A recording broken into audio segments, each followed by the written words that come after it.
So in this video, I will be discussing about solubility. So by the end of the class, you will be understanding like what you mean by soluble, insoluble, and sparingly soluble now. So let me take a solvent here. So solvent. So if I take water, then the solvent emptying will be water now. Suppose if I put here NaCl now, if we put some NaCl into the beaker now, so what happens is two things will happen now. So NaCl, when I put it to the beaker containing the water, the ions like Na plus and Cl minus will be formed. So inside this beaker now we will be having the Na plus and the Cl minus. And in the water also we got the H2O. So water part is like oxygen and the two hydrogens. So oxygen will be having the negative part like that. So what happens is this Na plus will be surrounded by this water molecule, and because water contains both the negative and the positive part, Cl will also surround the water molecules. So when these two get attracted, the Na plus and the O minus, or when they are surrounded by the water molecule, energy will be released. Energy will be released, and this energy we call it as hydration energy. We call it as the hydration energy. So the basic idea is you take a beaker, take some water there, normally the solvent. So the solvent will be water. So when I put that NaCl into this beaker containing the water, NaCl will dissociate into Na plus and Cl minus. Now then there will be force of attraction between the Na plus and the water molecule. So during this force of attraction, energy will be released, and this energy we call it as hydration energy. So for solubility, what happens is, for the solubility criteria, hydration energy, the hydration energy must be greater than lattice energy. So lattice energy, I have made a separate video, you can go through that. So whenever the hydration energy is more than the lattice energy, the compound will be soluble. The compound will be soluble. So soluble means hydration energy will be greater than lattice energy. Then second part will be insoluble. So whenever the hydration energy is less than the lattice energy, then this compound will be insoluble.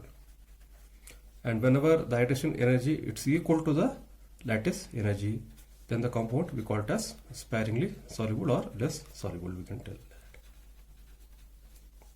So to understand the concept of solubility, two things are required. One is the lattice energy and second will be the hydration energy.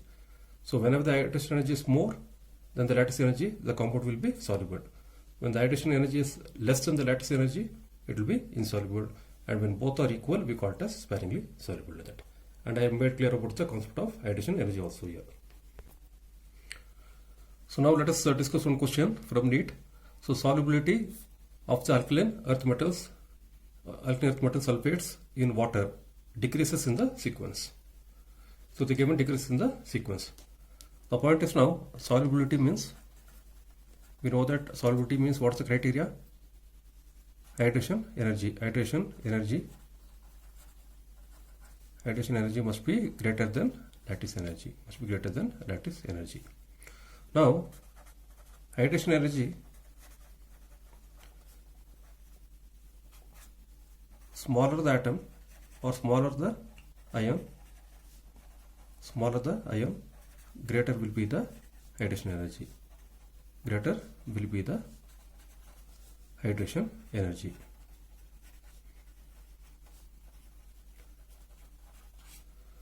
So smaller the ion, greater will be the hydration energy now. So what happens?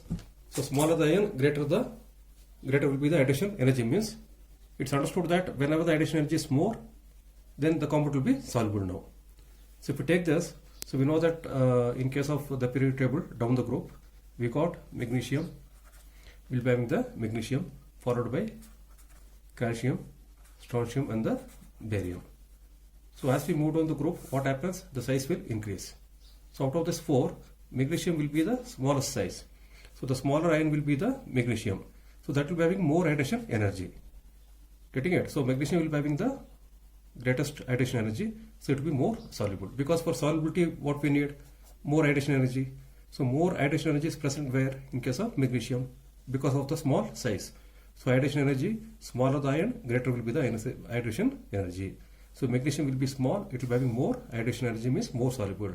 Then next will be calcium, then followed by strontium. So barium is the biggest ion here. So bigger the ion means the ionization energy will be less, it will be less soluble. So magnesium will be greater than calcium, then strontium, then barium. So this will be the correct order of solubility. So the next question will be the solubility in water of sulfate down the Be group is beryllium is greater, that is beryllium is more soluble than magnesium, then calcium, then strontium and barium. This is due to. So in the last question itself we discussed that smaller the ion, more will be the ionization energy. Smaller the ion, more will be the ionization energy. So directly there you can see this now. So it is I heat of solution for smaller ions like Be2+. So this will be the correct option, because we know that smaller the ion, more will be the ionization energy and more will be the solubility. So they are asking the reason, you can tick the option B.